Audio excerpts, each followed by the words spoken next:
네, 중국인들이 한국에 의료관광 온다는 말은 많이 들어보셨죠? 하지만 요즘엔요, 의료관광을 아니라 면허관광을 온다고 합니다. 왜 그런 걸까요? 운전면허 따기가 중국보다 쉬워서 그렇습니다.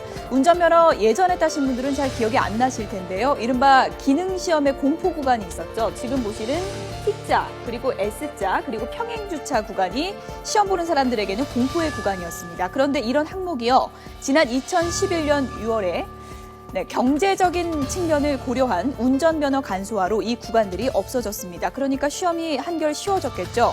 뿐만 아니라 필기시험, 기능, 도로주행 다 합친 교육시간도 13시간에 불과합니다. 한 번에 필기와 기능, 도로주행 다 합격하면요, 이틀만 해도 면허를 딸 수 있는 상황입니다. 그런데 중국의 경우에는 우리와 상당히 많이 다르다고 합니다. 면허 따려면 6개월 이상이 걸리고요. 비용도 많이 듭니다. 100만 원 넘는 비용이 필요하다고 하는데요. 이렇다 보니까 더 쉽고 더 저렴하게 운전면허를 따보려고 한국에 들어오는 것입니다. 이른바 50m 직진만 하면 합격한다는 한국의 운전면허 시험. 이렇다 보니 운전미숙 사고도 최근에 잇따르고 있습니다. 눈 감고도 합격한다는 운전면허 시험을 놓고 논란이 일고 있는데요. 김승환 기자가 취재했습니다. 운전면허 시험장에서 응시자들이 기능 시험을 보고 있습니다. 직선 주로를 주행하는 게 장내 시험의 전부입니다. 실제로 얼마나 간단한지 직접 타보겠습니다.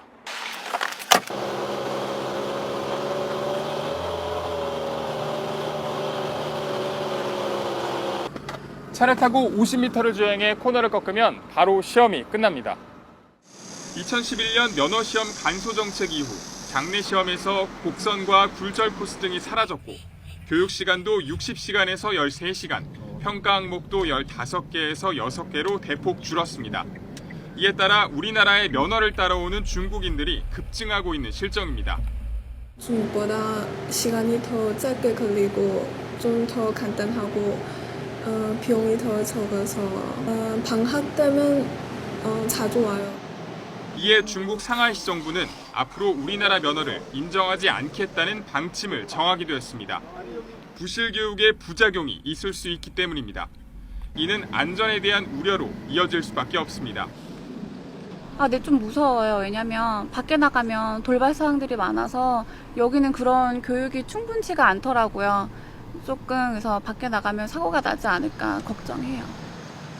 실제로 2011년 이후 전체 교통사고 발생량은 증가하는 추세입니다. 실제로 간소화가 된다는 것은 운전면허 취득에 절차에 문제가 있다는 거고 실력이 없다는 뜻이죠. 제대로 운전을 못한다는 뜻이기 때문에 이 부분이 강조되면 교통사고가 늘어날 수밖에 없고요. 시민 불편을 해소하겠다는 정책이 시민 안전을 위협하는 부메랑으로 돌아올 수도 있다는 지적입니다. YTN 김승환입니다.